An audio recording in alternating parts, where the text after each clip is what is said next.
Great news. There's a quick way you can save money. Switch to Geico. Geico could help you get great coverage at a great price. And it only takes 15 minutes to see if you could save 15% or more on car insurance. Go to geico.com today and see how much you could save. This is the Stephen A. Smith Show podcast. I'm Stephen A. What's up, everybody?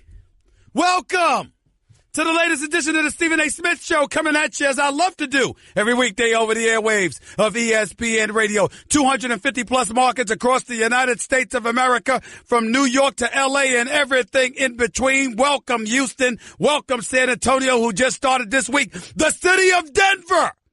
Denver, Colorado. Oh, don't you worry about it. I'm about to talk to you right now because I'm excited about what's going on with the Nuggets, and I'm going to talk about that in just a minute right now. Remember, the Stephen A. Smith Show, ESPN Radio, 250-plus markets across the United States of America, plus Sirius XM, Channel 80. Number to call up, as always, is 888-729-3776. That's 888-SAY-ESPN. Got a jam-packed show coming your way today. Lord have mercy, it's a special day. Time for Straight Talk, brought to you by Straight Talk Wireless. Best phones, best networks, no contracts. I'll get in to all the NBA stuff in just a second. I'll get into the Western Conference Showdown tonight. A play-in game, essentially, going on between the Minnesota Timberwolves and the Denver Nuggets. I can't wait to see that game. I'll get into that a little bit later. Or in just a few minutes, rather. Don't go anywhere. I got a lot of stuff to get into as it pertains to that. I got some stuff to get into as it pertains to the Western Conference playoff picture. This kid and Andre Ingram showed up out of the G League and showed out at the Staples Center last night. Got to talk about that. Even got to talk about Mr. Robert Kraft, owner for the New England Patriots, along with Michael Rubin, minority owner for the Philadelphia 76ers, showing up in a Pennsylvania State Penitentiary to show support to rap artist Meek Mill. All of that and more is stuff to get into. Let me just get this off my chest real quick. The Yankees stunk last night. I'm very upset. I'll be honest. I don't appreciate what the Boston Red Sox did to them last night, smacking Luis Severino around. First two innings, the man gave up 4 runs. Yankees gave up 9 runs in the 6th inning. They got shellacked, beat down, bombarded, whatever you want to call it. They're 5-6 on the season. Don't know what the hell is wrong with them. I don't care that it's just 11 games into a 162-game season. I don't appreciate the New York Yankees allowing the fans in Boston, Massachusetts to sit up there and chant, "Yankees suck." I don't like it. I don't appreciate it, and I expect pride. I expect some kind of intestinal fortitude to show itself when you play tonight. A national televised game getting shellacked like that. It happens in the sport of Major League Baseball. I understand that, but damn it, I don't like it. Bad enough I got to deal with the Mets looking like the Yankees were supposed to be looking like. Just lost one game. Flat out balling right now. Got a new manager, players seem more enthused. They're balling. Yankees, Giancarlo Stanton, yeah. We're going from the home run king to the strikeout king. What's up? Time to step up. That's point number 1. Staying with New York, let me say this. I will deal with this Jeff Hornacek issue where he's trying to make a case for himself to remain head coach of the New York Knicks a little bit later on in this show. Don't you think for 1 second I'm going to escape touching on that issue. Not to the NBA. Ladies and gentlemen, I got to tell you something. I feel good. Despite the Yankees irritating me and disgusting me and making my mood compromised at the touch. Let me say this. I cannot express to you enough how excited I am about these players. Because, you see, let me put things in its proper perspective. Last year was a very, very disappointing, dismal, and depressing year for me. And the reason why is because the second that Kevin Durant decided to take his talents to the Bay Area from Oklahoma City, there was no suspense for me. I absolutely positively knew that there was no one that was going to be able to present enough of a challenge to even make a series against the Golden State Warriors interesting. The combination of Steph Curry, Klay Thompson, and Kevin Durant along with Draymond Green is just too much, too lethal to overcome. And to tell you that I was utterly disgusted doesn't even put into words. Having said all of that, Kevin Durant's a great guy, a phenomenal basketball player, a great basketball ambassador, and I have to admit I'm just partial to Mama Durant. She's such a wonderful, wonderful woman. Such a lovely lady. I don't even like saying nothing critical about him anymore. That's how much I love her. Okay? Her, Mama Shaq, all the NBA moms that I know so lovely. I just got to be careful because, damn it, that's their children. And I don't want to upset mamas. Because there's only one thing Stevie A loves more than the kids. Only one thing Stevie A loves more than the kids. Or just as much as the kids. And that's mamas. Well, no question about that. Having said all of that, let me be very, very clear. Kevin Durant disrupted the balance of power. Completely tilted it in the direction, not even of the Western Conference, of one team above all others. Significantly so. Now it's interesting. Houston is legit. Utah has my rookie of the year. I don't care what anybody says. Portland is tied with Utah. And right now, Utah will be the number 3 seed instead of Portland with a 48-33 record. New Orleans is a 5th seed at 47-34. Has Anthony Davis. But guess who else has the same exact record? The San Antonio Spurs. Without Kawhi Leonard, which just speaks to the greatness of Greg Popovich. And oh, by the way, Oklahoma City. Now, what is my wish? Me personally tonight, I'm torn. Because on one hand, when I think about this literal play-in game, where Minnesota and Denver both were identical 46-35 records, supposedly literally a play-in game because the winner goes home, and the winner stays rather, and they're in the postseason, and the loser goes home. Now, whether the winner's going to be the 8th seed or the 7th seed or the 6th seed remains to be seen because they're both only one game behind Oklahoma City, San Antonio, and New Orleans. Here's what I would tell you. My only wish is that whatever the outcome is, dictates Oklahoma City playing Golden State in the first round of the playoffs. That's it. Kevin Durant not having Steph Curry at his disposal, but having to have Klay Thompson and Draymond Green and the rest of the crew, them going up against Oklahoma City in the first round of these playoffs is my wish. That's what I want. That's what I'm craving for. That's what I'm starving for. I want to see Kevin Durant have to go up against Russell Westbrook with limited help, just like Russell Westbrook had limited help last year, even though he went up against Houston. But he had limited help all year long, had to adjust to life without Kevin Durant for the first time in his career, balled out, averaged the triple-double, won league MVP honors, but got bounced out in the first round by Houston. Because he didn't have help. I want to see what Kevin Durant's going to do with a dissipated level of help against Russell Westbrook, having Carmelo Anthony and Paul George at his disposal. That's what I want to see. Because in my opinion, you're still playing in the system that you want to play in. You still got Klay. You still got Draymond. If you Kevin Durant, if you are that dude, one of the top 3 players in the world, having a max deal, scheduled to opt out of your max deal so you can re-up for a max deal. Well, it wasn't a max deal that you had, but opting out of your deal to re-up for a max deal with Golden State this summer.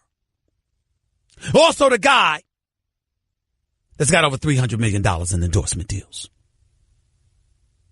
Who didn't want the world to think that, you know what, I need all of these guys in order for me to win a championship.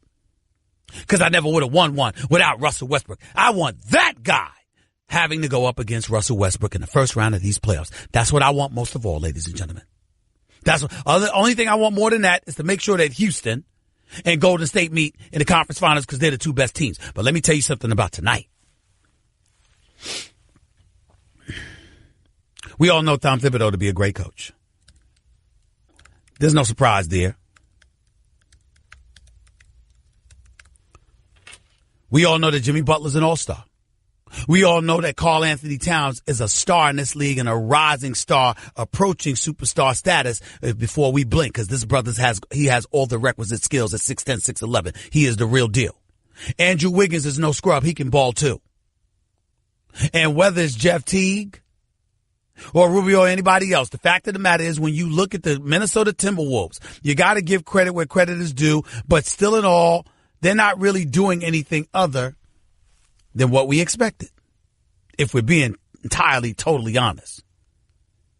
And I didn't mean Rubio, by the way. I'm talking about Derrick Rose. I'm talking about JC, Jamal Crawford. My nickname for him is And1, because that's how he plays. And he's got those kind of skills. Having said all of that, ladies and gentlemen, allow me to say this to you, and I mean this from the bottom of my soul. If the Denver Nuggets get in these playoffs, you shouldn't be mad. I don't know if y'all have been paying attention. They're on a 6-game winning streak.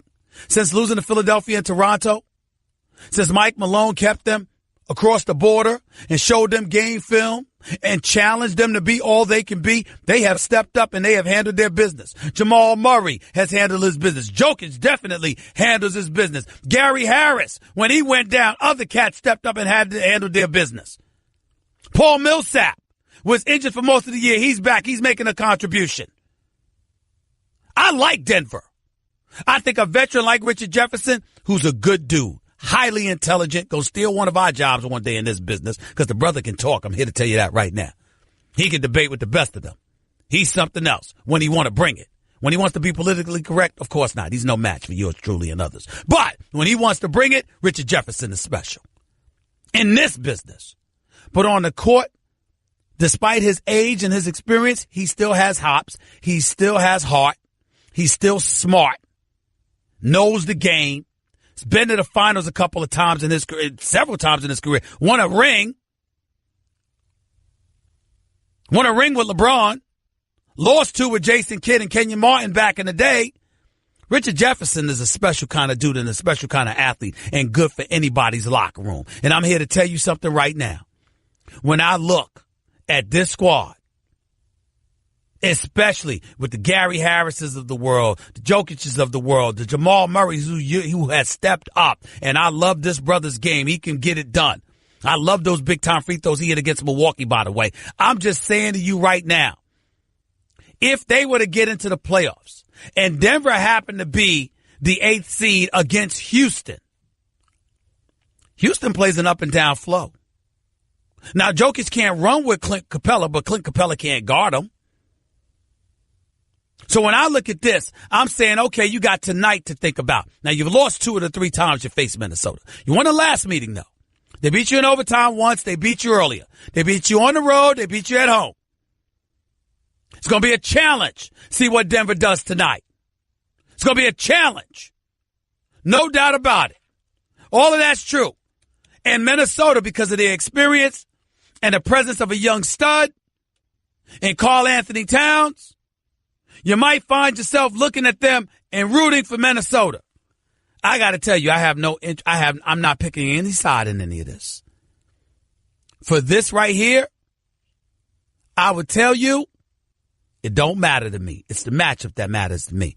I think Denver is in for a tough tour. If I had to bet my money, it would be on Minnesota tonight, but only because the game's in Minnesota. If this game was in Denver, I'd side with Denver. It's in Minnesota, I'm inclined to side with Minnesota, I'm sorry. But it's a pick'em game. It's a pick'em game. And we're going to see what Denver's made of tonight. And Minnesota, for that matter. 888-729-3776. That's 888-SAY-ESPN. You're listening live to the Stephen A. Smith Show right here on ESPN Radio. Something else that's entered my mind. I don't know if y'all saw this last night. The Los Angeles Lakers lost to the Houston Rockets.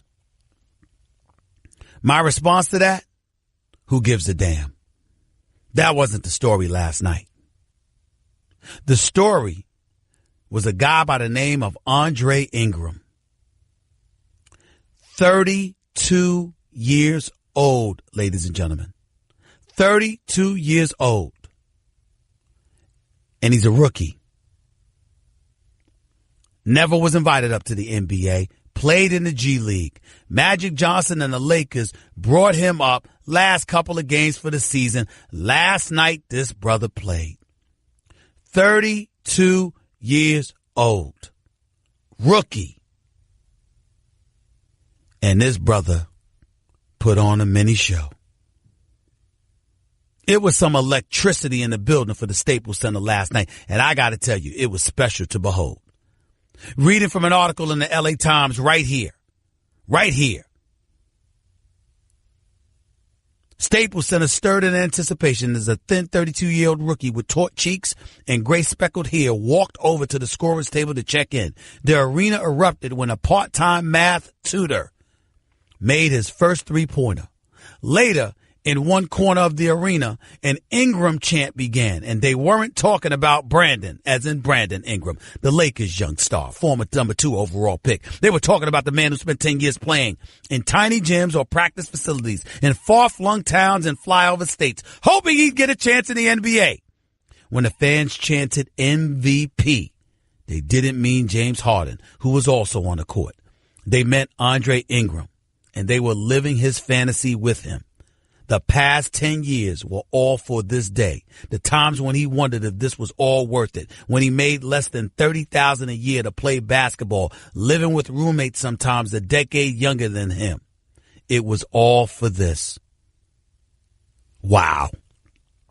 And to look at the Lakers and their bench, from Brook Lopez to Julius Randle and everybody else, cheer this guy on. I got to tell y'all, I'm not the emotional type like that. I had goosebumps.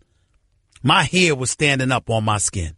I couldn't believe this, but this brother was launching awkward-looking threes, and them bad boys was going in, driving into the lane, floaters, stripping dudes in the post. He was doing it, y'all. He was doing it.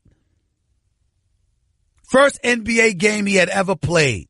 After 384 games in the minors, he led the Lakers in scoring for the first half and didn't miss a shot until 5 minutes and 2 seconds remained in the fourth quarter. Finished with 19 points. The most for a Lakers rookie since Nick Van Exel had 23 in 1993. 4 3-pointers as a rookie. Wow. This is the guy that was in the G League and went from the G League to being guarded by Chris Paul. Went from the G League to being contested by James Harden. Ladies and gentlemen, he didn't play for the Lakers. He made for the Los Angeles Defenders. D-Fenders. Now the South Bay Lakers. That's what they were once called anyway. Spent 4 seasons in Los Angeles. Sometimes scrimmaging against the Defenders. Assistant Luke Walton. Had a short stint in Australia. This is what stories are made of. Let me tell you something right now. If you are the National Basketball Association, it's moments like this that should make the NCAA cringe. Because if the NBA teams can provide more moments like this for players, you're going to see more and more interested in the G League and less interested in the NCAA. Depending on the school, the program, the exposure. I'm not talking about folks that got chances to go there because we know they'd pick that. But I'm talking about other places. It's something to think about, something to consider, something to just to take into consideration. Especially now that you got the FBI sticking its nose in the NCAA business and holding folks accountable because the NCAA foolishly has gone about the business of operating with impunity and snubbing their nose at the system and at people because they knew they could operate with relative impunity for so long. Now the FBI has moved in to say, we're the United States government. You ain't that damn large. Either way you slice it, this was special, man. Andre Ingram heard MVP chants at the Staples Center. When he called his wife in Richmond, Virginia, the story here says she began screaming. And his mother was with her, and she began screaming with her daughter-in-law. When Ingram checked into the game, Chris Paul checked in with him. And Chris Paul, superstar point guard, future Hall of Famer, perennial all-star. And by the way, the president of the Players Association and a role model for so many of these cats was true to form. Chris Paul went up to Ingram, told him he was proud of him. Said he also noted they're on the same page. They're the same age. Chris Paul's 32 as well. Former number 4 overall pick in the NBA. Never seen a damn second in the G League. This guy is 32 years of age, same age as him. Just imagine what that meant for Brandon Ingram, for Andre Ingram. You checking into the game at the same time Chris Paul checks into the game. And Chris Paul, somebody you unquestionably look up to, looks you in the face and tells you, I'm proud of you, bro. See, there's moments like this you can't teach, ladies and gentlemen. I ain't trying to get all sentimental and all that stuff, but it's stuff like this you just can't teach. You don't find these moments every day. And true to form, who made it happen? Someone by the name of Magic. Ain't that something? Ain't that something? 888, say ESPN. It's 888-729-3776. Andre Ingram, I'm proud of you too, bro. What a show you put on last night. Absolutely phenomenal performance. You should be proud. I hope this guy remains with the Lakers. I'm really rooting for him. It's a special night in Los Angeles, despite the loss. Evidently, their future is brighter than any of us thought it was. We'll continue talking about these subjects. I'll also tell you why 2 white billionaire owners went to prison in Pennsylvania yesterday.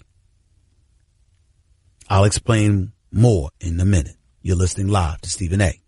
on ESPN Radio. Everyone in the neighborhood knew about Bobby. Bobby, the basketball boy, they called him. Bobby wanted to go pro someday, so he was always out in the driveway shooting hoops. But one day, his mom came out and told him, "Hey, your wife wants you to take out the trash?" His mom was visiting, and Bobby was a grown man. He had kind of missed his window. Plus, no one had ever seen him actually make a basket. But on the other hand, Bobby had heard how Geico could save him money on car insurance, so he switched and saved. So it was all good. You're listening to the Stephen A. Smith Show podcast. I need to pause for a second here. Ladies and gentlemen, I have to shift gears for just a second. And I want the world to understand that I have a couple of producers and a board op and associate producer, and the 3 of them I love dearly. They're family to me. I take care of my own. Jonathan Winthrop, Nuno Texiera, Catherine Pastor. I told you, John's white. Nuno is Mexican or Portuguese. I still don't know. Cat Pastor got a little Russian background. I like it. I really do. Let me say this. They did something just now during the commercial break, ladies and gentlemen, that has me wondering whether or not I should fire all 3 of them. They did something, ladies and gentlemen, that was an exercise in cruelty. They tried to give me a heart attack. They're actually hoping that I have a heart attack. And ladies and gentlemen, they feel this way because these 3 corrupt individuals at the moment, that's what they are, corrupt at this moment. Not before this moment, not before this commercial break. They were fine until this commercial break. But after what they just said,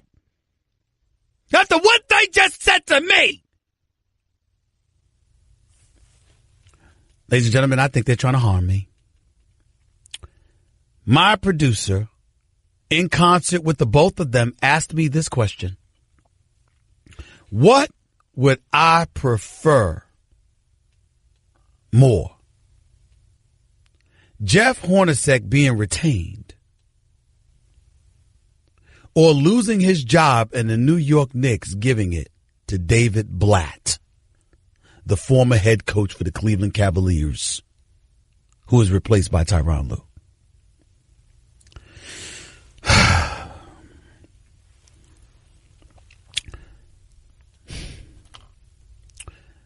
I know I'm supposed to be careful with my words. I know I'm not supposed to issue threats. After all, I work for Walt Disney. That's Mickey Mouse.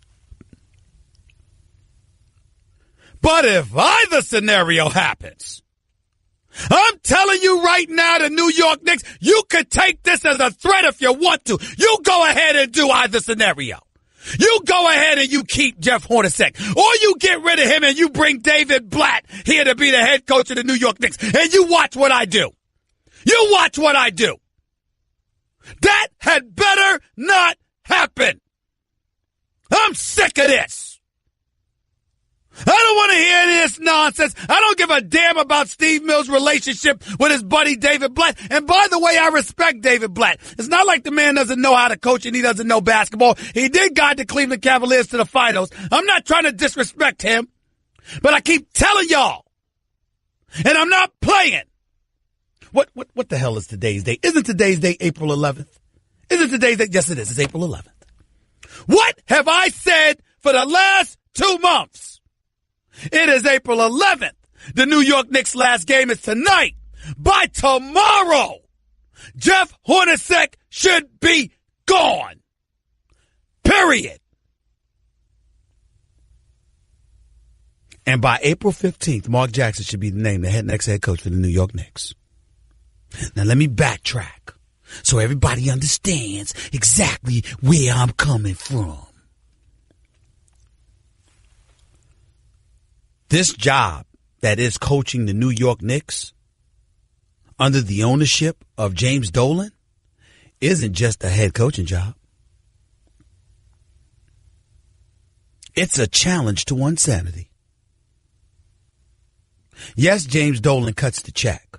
Yes, James Dolan cuts the check and for the most part lets you do what you want to do with basketball operations. But because Cablevision and Madison Square Garden, the conglomerate that it is so suffocating in so many ways. The business of it all infringes upon basketball and hockey. It takes a special person to deal with that in a market like New York City.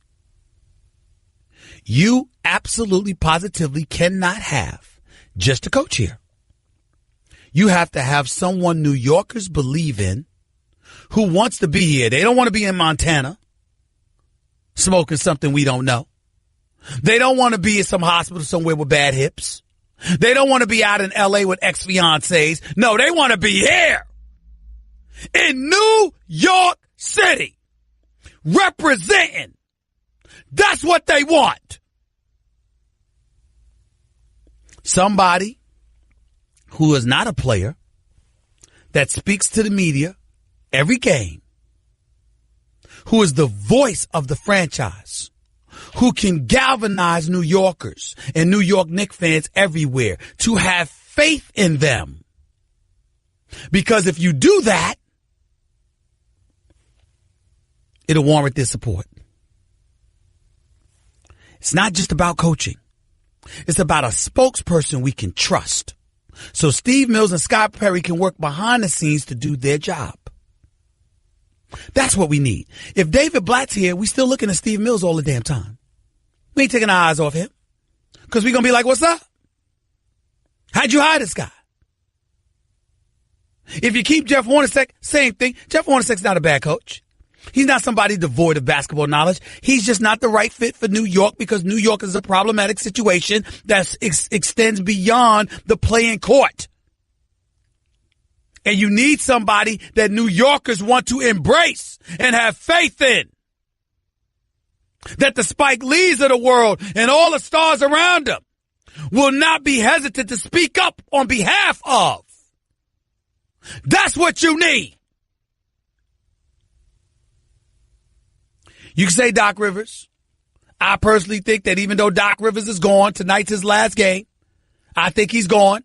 Because I think Jerry West has his own vision, and I think we've all known that. And if he didn't, Steve Ballmer wouldn't have brought him here. So I think that's what's going on. I could be wrong, but I think Doc Rivers is coaching his last game in L.A. tonight.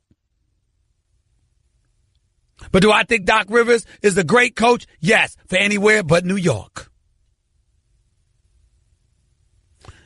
If it ain't Mark Jackson, there's only one other man that I would be interested in, and he's never coached before. And that would be Kenny Smith for TNT. Those are the two. That's it. I want Mike Woodson to get a job again as a head coach because I think he got screwed over with Phil not keeping him and bringing on Derek Fisher here, but somewhere other than New York. Doc Rivers somewhere other than New York, even though I would not sniff at Doc Rivers coming here. But Mark Jackson or Kenny Smith, preferably in that order, because we ain't just talking about basketball. We're talking about galvanizing New Yorkers and giving them a source to believe in. If David Blatt were to get here or Jeff Hornacek would be retained, it's just telling New Yorkers it's all the same. And we got the same nonsense to look forward to next season. And nobody wants that. Jeff Hornacek needs to be gone by tomorrow. Tomorrow. Tick tock. Tick tock. Stephen A. Smith has the clock ticking right now. He needs to be gone. And Mark Jackson should be here by next week. It's just that damn simple. If it's complicated, it's only because we're talking about the Knicks. There's no other reason for complications. Do not tick me off.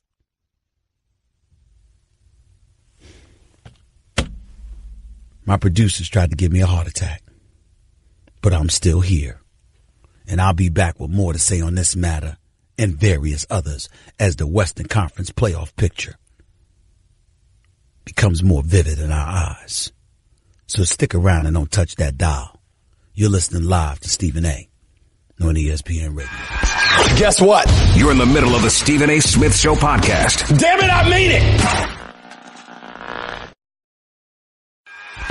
Guess what? You're in the middle of the Stephen A. Smith Show podcast. Damn it, I mean it! To the phones we go. Let's go to Ray in Brooklyn. You're live with Stephen A. on ESPN Radio. What's up? Stephen A. family, thanks for taking the phone call, man. Go ahead, my brother.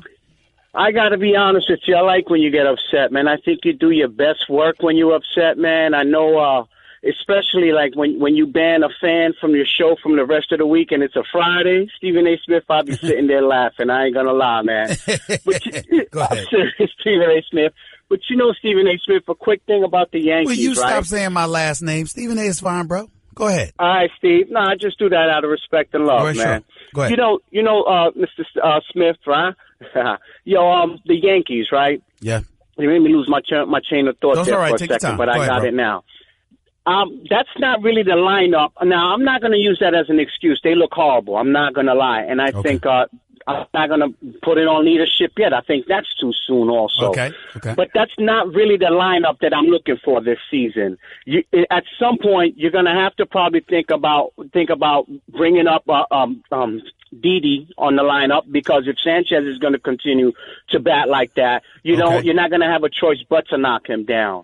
You might have and to. the same thing, as much as, I love him. Oh, Whoa. I want to hear that. Stanton, the National League MVP, 59 home runs last year, a monster of a home run hitter in the midst of a $300+ million contract. I want to hear about moving him up and down in the lineup. That 3 or 4 spot is good enough. Handle your business. Figure it out. Step closer to the plate. Shorten your bat, for crying out loud. Do something to just make contact instead of striking out 163 damn times or 5 times in a game, at least 2 occasions this year. How about that? I agree with that. That's what Aaron Judge did. You see, this is my question. That's my argument with that. That's a good point, because Aaron did that. He's not striking out. He's not swinging the bad pitches like he was last season. Stanton didn't make that adjustment. He doesn't look like he was, at least not yet. I don't see that adjustment in him yet. Something that definitely needs to be addressed. That's a valid point, Stephen A. Smith. And just one more thing on the Knicks, if I could. Go ahead. It has to be Mark Jackson to come in, because we've already seen how the players were responding to Jeff. They weren't responding at all, and the Knicks looked like they had no idea what they were doing out there. It has to be Mark, because he did great with Golden State as far as raising them young cats, Stephen A. Smith. I feel you. Thanks a lot, man. I appreciate the call, my man. Thank you, Ray. Call back anytime. Terrence in the Bronx, you're live with Stephen A. on ESPN Radio. What's up, Terrence? Hey, Stephen A. Talk to me. Hey, man, I just want to say, man, I was choked up with this Andre Ingram thing. You know what I mean? It's like, the brother, we all have dreams. And this guy, he fulfilled his dream, part of his dream. And here you say his wife was screaming on the phone, his mother or mother-in-law. Yep, his that mother. just shows yeah. how much everybody supported him and wanted him to fulfill his dream. I mean, making less than $30,000, his wife has to be a spectacular woman who loves him. That's you right. know, when I know there's a lot of women who don't, 10 years somewhere, within a couple years, they say, hey, you got to move on. But 10 years she stuck with this guy, and she supported him, and she's like screaming and yelling for joy. For joy. I mean, could you imagine? Could you imagine what it was like for him to walk? First of all, he's in a Lakers uniform. Let's not act like. I mean, listen. No disrespect to any team out there, or whatever the case may be. I mean, anybody that you put on the uniform for, it was going to be significant. But to put on the purple and gold, one of the greatest sports franchise, one of the greatest franchises in the history of sports, period. Certainly the NBA with them and the Boston Celtics. To put on the purple and gold, the same uniform Magic wore, the same uniform Worthy and Byron Scott and Kareem Abdul-Jabbar and Shaq and Kobe wore. This man wore last night and then walks up to the scorer's table, and Chris Paul is there to look him in the face and say, I'm proud of you. Could you imagine what that was like for him, man?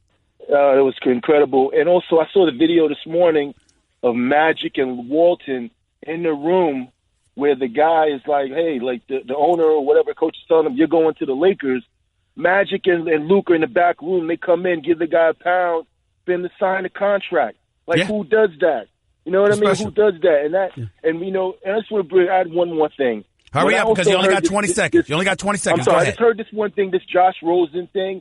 That just to me, that just like made me more firm with this guy, Andre Ingram. This guy, his dream was to play, to be in the league. Not to say he doesn't need this or need that like Josh Rosen. That just stuck to me even more. You know what? About this. It's interesting. I'm glad you brought up Josh Rosen, because I'm going to talk about Josh Rosen, former star at UCLA, who's now expected to be a high NFL draft pick, first-round NFL draft pick. We're going to talk about him. We're going to talk about Bob Kraft, and, of course, my man Michael Kay, the voice of the New York Yankees, one of the preeminent baseball voices in America. He'll be on with yours truly at the top of the hour. Stick around. Don't touch that dial.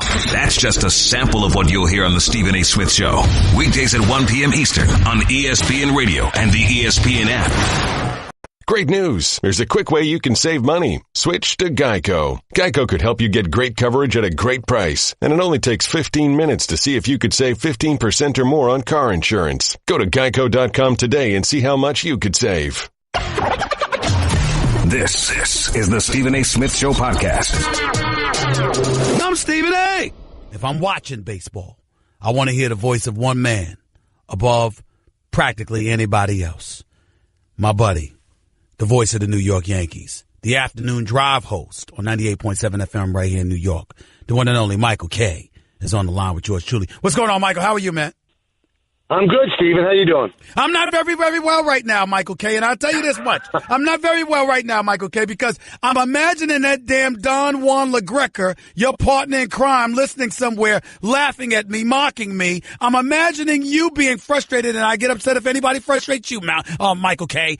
I want to know what's going on with my Yankees. You go to Boston, and you don't just lose, you get shellacked 14-1. My Lord, how did this happen? Well, things are not going well. I mean, it's hard to put your finger on one thing, but everything seems to be breaking down, and so many people are blaming it on Stanton, but it goes a lot deeper than that. I mean, Didi and Judge are off to decent starts, and then obviously Gardner as well. Everybody else has been bad, and the things that you counted on were a really deep lineup and a really good bullpen, and the bullpen has been atrocious. So there's a lot of blame to go around at 5 and 6, but they have to straighten things out in a hurry. Because I'm not one who believes that, it's still early. These losses count. And let's say you got swept here in Boston, Stephen. All of a sudden you're 7 games back in the loss column. That's a lot to make up. So they got to straighten things out in a hurry, and they need a good performance by Tanaka tonight. Giancarlo Stanton is batting 196. I mean, thus far this year, the guy has struck out about 22 times. Okay, I listen. He's got 2 games where he struck out 5 times in each game, which was shocking to me. I'm looking at him and I'm saying he's too far away from the plate. Bat is too long. I remember when Barry Bonds would come up to the plate, Mike, his bat seemed shorter. He suffocated the plate a little bit more, and as a result, he was in a position to hit everything. That doesn't appear to be the case with Giancarlo Stanton. Is it as simple as that to you, or is there something else we're not seeing? Well, I mean, he closed his stance just a little bit last year, and, he ended up winning the MVP. He also doesn't stand on top of the plate. Remember, he got hit in the face. That's why he has that special helmet on that covers, the cheekbone and everything. I think that people are making pitches on him. I think he's anxious, and a lot of people are saying it's not about New York at all. And, I did the game with David Cohn and Paul O'Neill yesterday, and Paul O'Neill said it is absolutely about New York. This is a different animal than any other place. And, if you think about it, yesterday's game, Steven, might have been the biggest game he ever played. He never played in a big game for the Marlins, ever. So all of a sudden he's at Fenway Park. First 2 times up, he looked awful.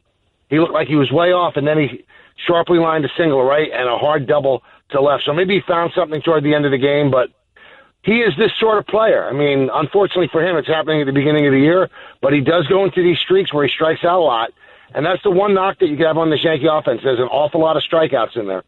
We're talking to Michael Kay right here with Stephen A. on ESPN Radio. Michael Kay, I usually consider myself the foremost authority on all things South Beach. But I will say this, Giancarlo Stanton being in Miami and then now coming to New York, I know the difference when it comes to basketball. As a baseball player, could you crystallize for us, because you travel all over the place covering Major League Baseball, could you crystallize for us the difference between playing, whether it's Miami or anywhere else, and playing in a Yankee uniform? No, I would think that playing in Miami is like sipping a drink with an umbrella in it, and playing in New York, it's a shot in a beer town. So things are grittier, things have more pressure. There's a lot more media that covers the Yankees and covers the Marlins, and really since Giancarlo was with the Marlins, they weren't an important team. I mean, they kind of fly under the radar behind the Heat and the Dolphins. Nobody goes to their games, so you could play unencumbered by stress, by scrutiny. But that's over once you put on the pinstripes. And I thought, Steven, that he was going to be in good shape when he hit home runs. He had 2 home runs in the opener against Toronto. I said, that's just what he needs. And then he hit a home run at Yankee Stadium. But then they started booing him after the 5 strikeout game in a game that they actually won, which I didn't think was the best thing for Yankee fans to do. And I think he started to hear that. Then it became a mechanical issue. This ain't South Beach. It's just not.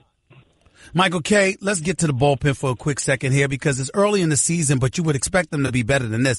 Robertson, Conley, Betances, Warren, ERAs all over 4. In Conley's case, it's over 7. In Robertson's case, it's over 5. We know how he struggled the other day.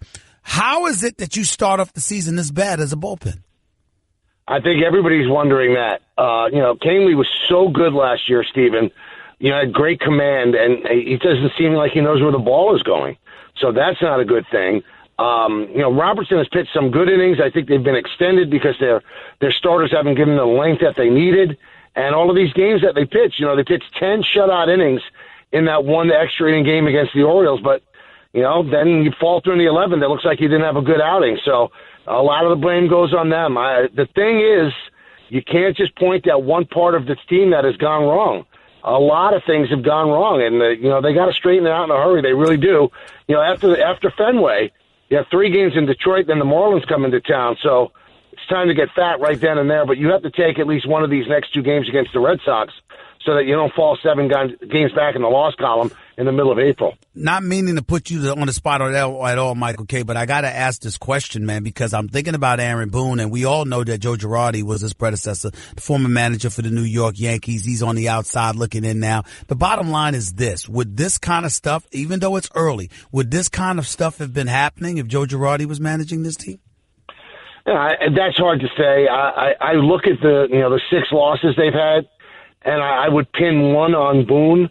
When he decided to intentionally walk Josh Donaldson and pitch to Justin Smoke because of a real small sample size of like 5 at-bats, which I think sometimes you get addicted too much to the numbers, and that's just not the way to roll. And, David Cohn did the game with me that day on Yes, and he said when they did it, this is a bad move. And it turned out to be a bad move. That's the one thing that you could say is Boone, that could be on Boone. But these players have not been executing. They just haven't.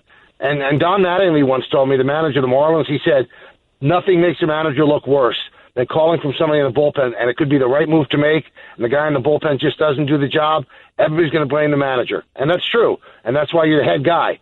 Fish rots from the top, but, the players have to do their job too. So I'm not sure what they would have done with Girardi. Remember, they didn't have a great start last year, and then they straightened it out. In 2009, when they won the World Series, I think they were like 8 games behind the Red Sox in June. So things could turn around, but you don't want to bury yourself early, and especially with a new manager. But, new managers, doing a pretty good job with the Mets and doing a pretty good job with the Red Sox. So I wouldn't say it's on him. I really wouldn't. Michael K. right here with Stephen A. on ESPN Radio. What's been the biggest surprise for you thus far in Major League Baseball this young season? Well, I thought the Mets were going to make the playoffs, but I didn't think they'd be this good. So that's been a surprise. But probably bigger than that is the Pirates. After they got rid of McCutchen and they traded Garrett Cole, most people thought they were going to be in last place or battle for last place. And they play hard. Clint Hurdle has that team playing hard and smart. They have a pitching coach that gets the most out of the guys that he has. So that's a surprise. And the Cubs have stumbled out of the gate as well. So that's a surprise on the negative side. I'm looking at Ohtani for the Angels, and I say to myself, he's a big surprise to me. I know he can throw a fastball 101 miles an hour. I know he's got that split finger going for him. I get all of that. I didn't expect the man to be hitting 368. I didn't expect the man to have 3 home runs on the season as well. I can't believe what I'm seeing from this guy, Ohtani. What are your thoughts about him? It's amazing, especially in spring training. He looked lost. I mean, absolutely lost, where a lot of scouts simply said they should start him in A-ball. That's how lost he looked.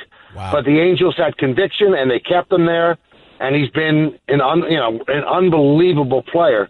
And, if Yankee fans want to feel a little bit worse about Stanton, and it's not fair, the only reason they went for Stanton, they were planning on getting Ohtani. They had no doubt that they were going to get Ohtani. And then when Ohtani said all of a sudden he only wanted to play on the West Coast, that's when Brian Cashman pivoted and made the deal with the Marlins. So that's a little aggravating, I'm sure, for Yankee fans. Before I let you get on out of here, what about Brian Cashman? I mean, even though he doesn't, I guess he doesn't have the power to make unilateral decisions. It was certainly his recommendation for Joe Girardi to be gone and for a new manager to be brought into the fold. We're so busy talking about Boone and being a replacement to Joe Girardi. We're not talking about the GM who essentially made that call. What about Brian Cashman's future in light of what we're seeing from the Yankees, assuming this nonsense continues? His future is rock solid. I mean, they just signed him to a long-term deal. He's making over $5 million a year. Yeah. He has rebuilt the farm system into a powerhouse, so he's not going anywhere. But you do bring up a really good point, Stephen. If this season goes south, you have to put the blame on the GM to some extent. Nobody is exempt, but I don't think it's going to go south. There's too much talent here, and no one wants to hear this. It's a cliche in sports. You've heard it a million times. Injuries are no excuse. They are. I mean, you can't use it, but that's an excuse. I mean, the other day, Neil Walker was batting cleanup for the Yankees. That's not the way they drew up in the boardroom. So they got to get their players back, and if they get their players back and they continue to play like this, then it's legitimate to get a little bit nervous. But right now, they're playing guys like Andujar at third base. They're playing Tyler Austin at first base. Gary Sanchez hasn't caught in the last 3 games. So these are things that affect the team. The lineup is not as long as it's been, and then the slump of Stanton. So, let's reserve judgment until they get all their pieces back. And if they continue to play like this, then I will give you the okay to panic. Michael K., my last question. Am I right to chuckle when you bring up the fact that Cashman is making $5 million? He's been around long enough. I'm not going to question that he deserves it based on tenure and what the Yankees have been able to accomplish with him at the helm. But I will say this. I recall analytics being brought up. I recall the fact that people were talking about you didn't need to pay a manager but so much money anymore because you got entire departments of analytical dudes doing most of the work for you. You just got to follow instructions or what have you. So I'm thinking if a manager doesn't deserve that much money in the eyes of the Brian Cashmans of the world and others, how is it that he ends up earning and deserving $5 million? It's just a question. Well, a lot of people have asked me that question, and here's the answer. A football coach hires great coordinators that do an unbelievable job, but he hired them. So he's going to get the credit for it, and the new stars in baseball are the GMs. And, they're the ones who put together the guys from MIT and Harvard. They have to pick the right guys who have the right information spit out of the computer. So, I think Boone makes $1.3 million a year. So the GM is the big star, and it's complete opposite of what it used to be. They look at managers as middle managers and who just take orders, and the GMs are the guys who put together all the geniuses to put the analytical work together. So they're getting credit like a football coach for getting great coordinators. I promise this is my absolute last question. How the hell are the Mets 9-1, the best team, the team with the best record in the National League? How did that happen? You know what? They're a good team when they're healthy. And, I said on my show, they're going to make the playoffs if they were healthy. Now, that's been a big question for them the last couple of years. This team can pitch. This team has pretty good offensive players. It seems like they're playing hard for their manager. They're doing the right thing, and their bullpen has been better than people expected. I don't expect them to continue to play at a 900 clip, but they will make the playoffs if they stay healthy. That's for sure. So Met fans should be thrilled. They really should. This is a good team. The only thing is you have to hope against the back of the baseball card that they don't get injured. Yeah, his kid Zach Will is called up tonight. Made 17 starts last season. He's pitching tonight. They called him up, so we'll see what he does. Thanks a lot, Michael K. Appreciate you, buddy. Thanks so much. Anytime, Steven. Thank you. The one and only Michael K. Afternoon Drive host, 98.7 FM New York, plus the voice of the New York Yankees for the Yes Network, does an outstanding job. Can't say enough about him. 888-SAY-ESPN. It's 888-729-3776. Want to transition to another subject while I was on this because I think it's important to broach. Listen, those of you might not know about this. You might not know about this rap artist named Meek Mill, based out of Philadelphia, and very, very popular artist under the Rock Nation label. Jay-Z, Juan Perez, those boys, my boys, good people. Meek Mill is in jail. He's in jail against the wishes, obviously, of himself, his attorney, not to mention the prosecutor, who's recommended that he be let go. Yet he's still in jail, and everybody's sitting there wondering why. Now, what does this have to do with a sports show? Very, very simple. Owner Robert Kraft of the New England Patriots, along with minority owner of the Philadelphia 76ers, Mr. Michael Rubin, both paid a visit yesterday to Meek Mill State Penitentiary in Pennsylvania. Robert Kraft, owner for the New England Patriots, said it's just wrong that he is in jail. Obviously, Michael Rubin felt the same way. And I'm here to tell you, I'm going to join that chorus. Jay-Z, whose label he's, obviously Meek Mill is under his label. He spoke about this at the time that it happened in November of 2017. Essentially, Meek Mill is in jail for violating his probation from a 2008 gun and drug case. See, when you hear that, it's very, very incriminating because there's a gun and drug case dating back 10 years ago. Well, first of all, why was he on probation for 10 years? Because that's a bit odd. But secondly, and more importantly, where it gets real tricky, ladies and gentlemen, is that Meek Mill, the violation in question that we're talking about as it pertains to his probation, he was arrested for popping wheelies on his dirt bike.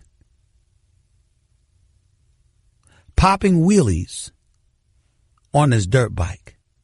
He got into a fight at the St. Louis airport or something like that earlier in the year.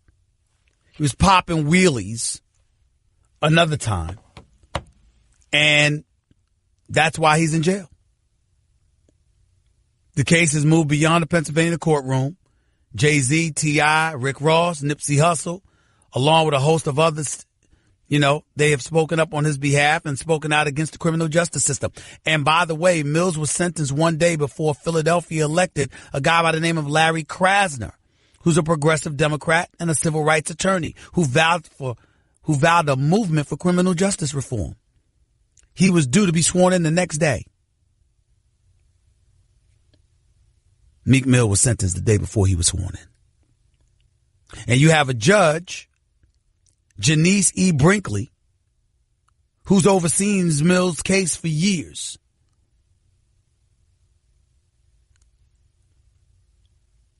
Quote from Meek Mill's attorney, this is back in November. He's frustrated, really frustrated, and knows he's being treated differently than anyone else.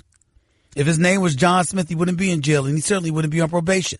He's been on probation for nearly 10 years. Nobody goes on probation for 10 years. That's what his lawyer said. Robert Kraft seems to agree with him. Said the kid is smart.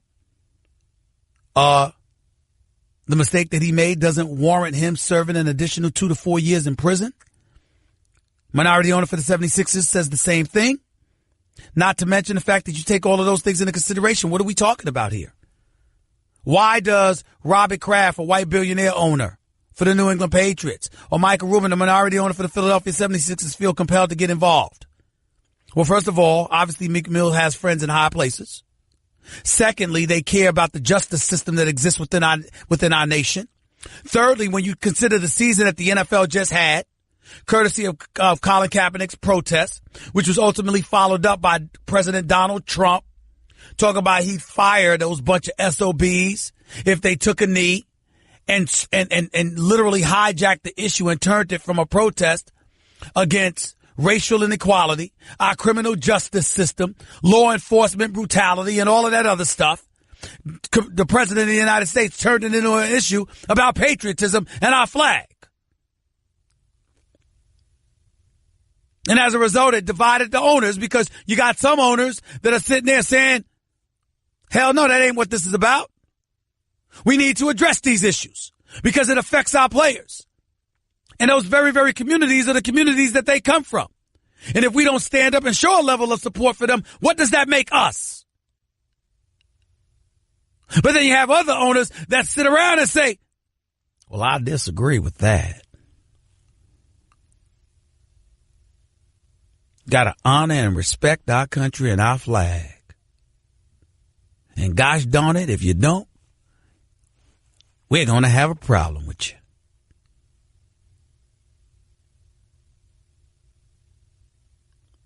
So that's where this comes from. Understand something about Robert Kraft, who I revere. I talk to him. I know him. He's a good man.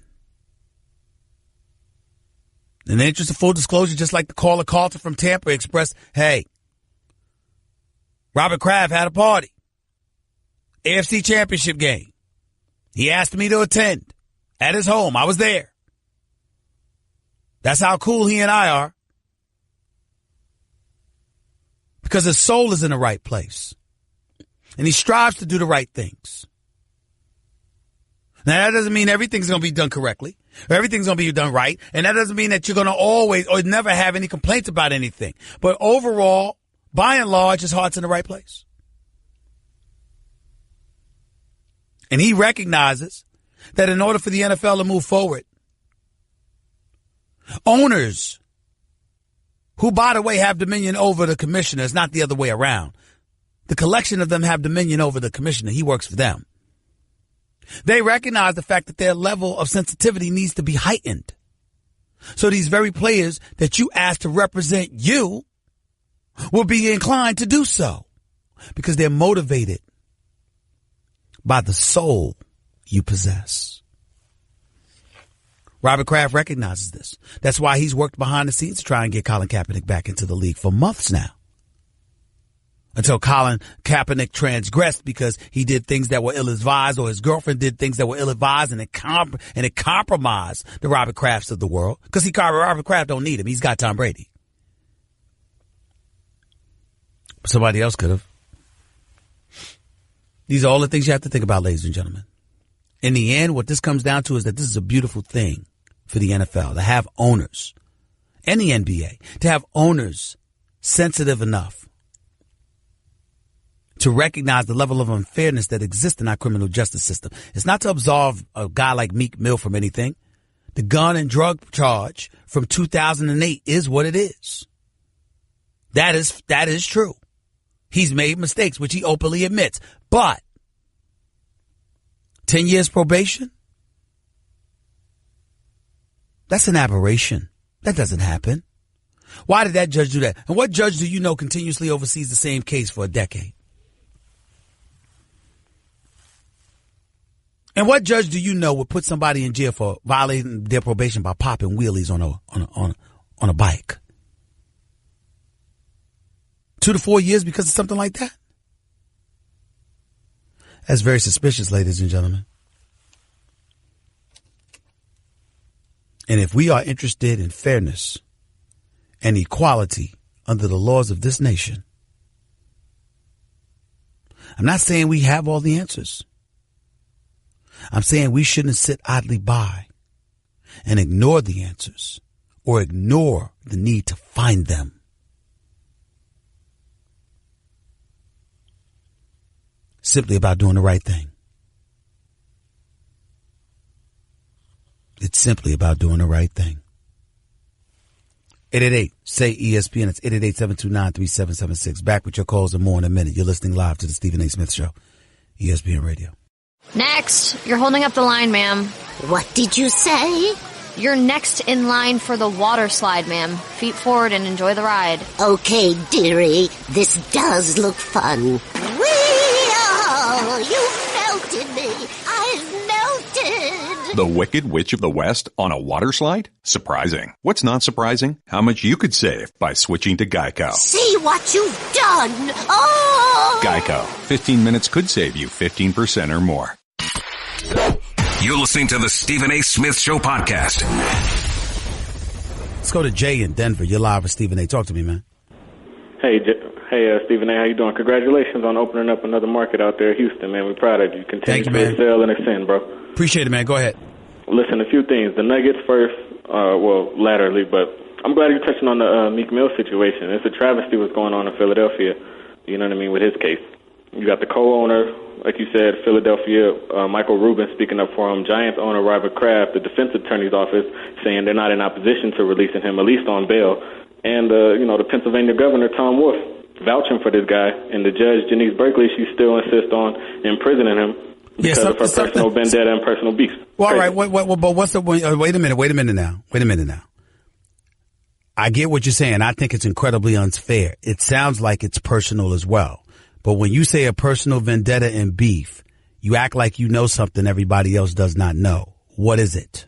It was reported that by his attorney and by Meek Mill's friends and associates that she had petitioned to Meek Mill. Well, there was some sort of relationship that she had with a publicist or some sort of affiliate with Meek Mill in the music industry, and the relationship went sour, I suppose. Coupled with that, she petitioned to Meek that he put her name in a song.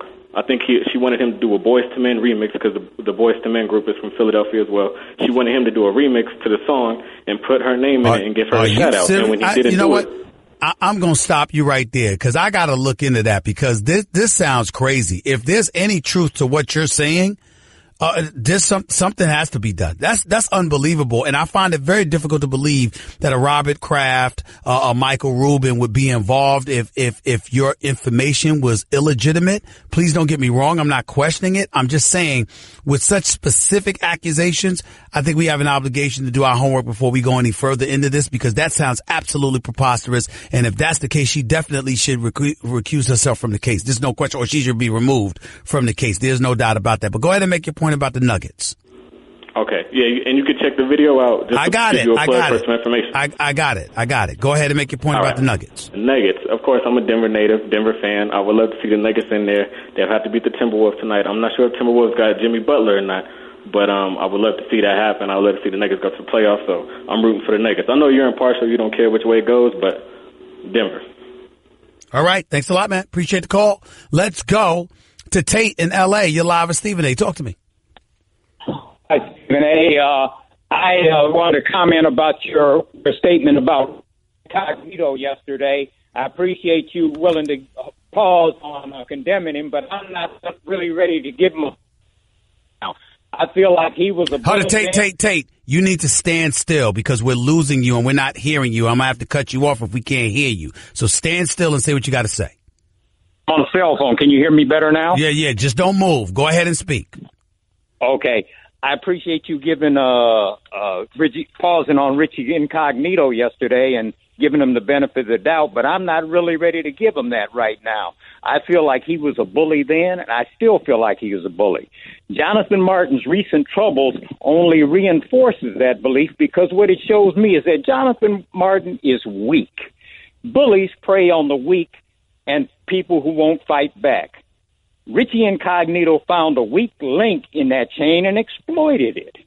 First, they gain your trust by palling around with you, and then they move in with like they're joking and stuff. I noticed that Richie Incognito didn't try that with any of the other African American players. Well, we don't know that, sir. We don't know that, sir. That hasn't been publicized. But I will tell you what augments your point, buffers it, is the fact that you do have people who are black who have come to the defense of Richie Incognito. I understand that. I've heard that, but he didn't go around using the N-word with them either. Actually, I think a couple of them said that he did. They just didn't take it the wrong way. Okay, I apologize. In Miami. For that. Go ahead. Okay. And as far, as far as the N-word goes, I've heard a lot of white interviewers interviewing black entertainers saying, how come blacks can use that word and whites can't? To me, it's kind of strange, because didn't that word become invented by white people, and now they feel bad because they can't use it anymore? Let me simplify this without getting too deep into the weeds. Okay, for all the white folks out there, or people from other communities that are not black that feel it's all right to use that word, I'll believe you and take you seriously when you go into any hood in America and feel free to use that. Watch what happens to you. See, in other words, what I'm trying to say to you, Tate, they know better. They just want to use it as an excuse so they're not condemned for using it. When in actuality, they know good and damn well they got to be careful about who they're around and where they are when they use that word if they're not black, because they know better. So don't get caught up in the technicalities of all of that. Trust you me. I'm telling you right now, anybody outside the black community knows better than uttering that word out of their mouth to somebody black. They know exactly who they're saying it to and when they're saying it, and that they could get away with it. That's why they sit up there and do that. Because they certainly wouldn't go into any hood in America and just do that freely, because they might not get out.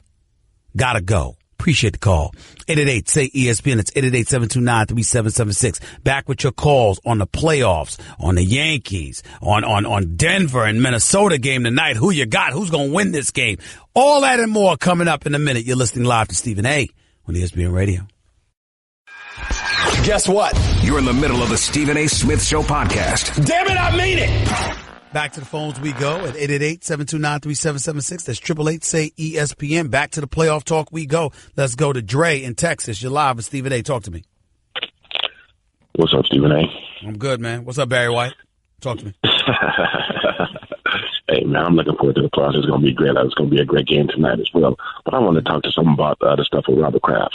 I appreciate him going there to see Meek Mill, but where was he at when they didn't have any evidence that he possibly could be not guilty of this crime? They said he was set up on the initial crime. Stop right there. Don't do that. Because the fact of the matter is timing is everything. And if a case is being prosecuted and pursued or what have you, and you think you have a preponderance of evidence or whatever the case may be, that's what you operate from. There's plenty of times throughout history that we find out more information. Certainly there's corruption everywhere and there's bad apples in every walk of life. But for the most part, you can't just assume that people knew and they railroaded the guy anyway. You can assume that they must have thought he was guilty at one time or another. But when a prosecutor is willing to step up and say this man should be out of jail and join the defense attorney in the process of doing so, and the judge continues to be dogged in their approach to keep this man behind bars when the violation involved popping wheelies on a dirt bike. Come on now. I mean, that's not about the police officers. That's not about the prosecutors. That's about a judge. And that's a problem. No, that's not the whole story. The whole I didn't story say it is that was. he was convicted. I'm not saying it. I'm not saying. Go ahead. Go ahead. I'm just let that fact go. But all I'm saying is this: is that for him to show up there, that's great. Hopefully, with all the stuff that's going on, there's a lot of injustices out there. We always drop that word that there's a lot of bad apples out there. But the bad apples don't have the power to do anything. They'll just continue to get put in jail. That's fair. And until this stuff can change, that's fair. How much power can a judge have if they see that there's an injustice? I will tell you that's one of the problems that's so scary. How much power can a judge have? How about the word extreme as in extreme power? A judge is very, very powerful. I mean, they're the law. And that's the same power that the police have on the streets. And it's the same injustice they've been talking about for years and years. Let me say this, Dre. You're right about that. But the flip side to it is that one of the things that makes this the greatest country in the world is laws. And so even though we have those who abuse it and they need to be called to the carpet for it, and we need to implement things within our system to weed those bad apples out of it, it's also simultaneously incumbent upon us to recognize the power that we don't have, and as a result operate more cautiously to avoid putting ourselves in certain positions so we don't find ourselves in those precarious circumstances. Because Dre is calling me today, Stephen A is talking to you today. We know what time it is, we know what we got to deal with, but we also know how to be smart enough to avoid it too. You feel me? I feel you on that, but there's also a lot of laws in place that don't even need to be in place, that put people in the criminal justice system for something small and minute, and now they already got a record against them, and then when something else happens, we come back and say, like certain situations, somebody gets shot, the first thing they want to do is go back. I got to cut you off because I got to get to another call, but be clear. You're right. I understand that. But knowing that, it's still incumbent upon us to avoid it because we understand that things can be unfair. And we understand that we can find ourselves in precarious and unfortunate circumstances. And we have to do what we can to make sure we don't find ourselves in that situation where we crying about the system when we knew coming into the fray that it was unfair and it was stacked against us. You have to be mindful of avoiding it instead of just being defiant in the face of it and violating those very laws that shouldn't be on the books. Because the fact of the matter is it is on the books and it's diametrically affecting some of us more so than others. I got to run, though. I appreciate the call, and I appreciate your point. And, Dre, I want to emphasize, you are not wrong. Let's go to King in Los Angeles. You're live with Stephen A. Real quick, King, go ahead. Yeah, I just want to bring up that this narrative that you have about Kevin Durant having all this pressure on him, I believe it's false and it's far-fetched. And I think it actually applies to Russell Westbrook because there should be an immense amount of pressure on him because they have if you look at the record, they have the same exact record that they had last year, and they added Paul George and Carmelo Anthony. And keep in mind, Utah's a better team than them. They lost their best player, Gordon Hayward. King, let me stop you right there. The reason why I say so is because my expectations for Russell Westbrook and the Oklahoma City Thunder haven't been great since a quarter into the season. I expect great things from the Golden State Warriors. I expect great things from the Golden State Warriors even without the services of Steph Curry. And I believe even without Steph Curry, the Golden State Warriors are good enough to get to the conference finals. Okay, now what does it say if Russell Westbrook with Paul George, with Carmelo Anthony, after all this rah-rah he's been doing, he might average another triple-double this year. I would answer that question. I'll answer that question for you right now because I'm running out of time. I'll answer the question for you right now. There's been plenty of times where I've seen Paul George and Carmelo Anthony come up short, missing shots. They got to do better. That's my answer. But we can talk about it tomorrow, King. I'll put you back on, buddy, when I got more time. James in Texas, you're live with Stephen A. Real quick, James, go ahead. Hey, Stephen A. You were talking about Durant and the pressure on him against OKC. Yep. If he has no Steph, that's like LeBron losing to Kyrie. Well, I don't think so. The reason why I say that is because Durant was within one game on 3 occasions of getting to the finals, couldn't do it, ended up joining a team that beat him a month later, okay, after they were coming off a 73-9 season. The greatest shooter in the world, one of the top 5 shooters in the world, with Draymond Green, makes you a 4th All-Star with an experienced bench and what have you, and all you lost is Steph Curry, but you got the rest of the players and the system, and you're under no pressure to win at least the first 2 rounds of a playoffs? I think not. I agree with you totally. If he don't win it, it's like LeBron losing to Kyrie. Well, I would say if he loses early, if he loses to Houston without Steph Curry, no, I don't feel that way. But he can't lose to anybody else. Can't lose to anybody else in the West just because you don't have Steph Curry. Not if Kevin Durant is that dude.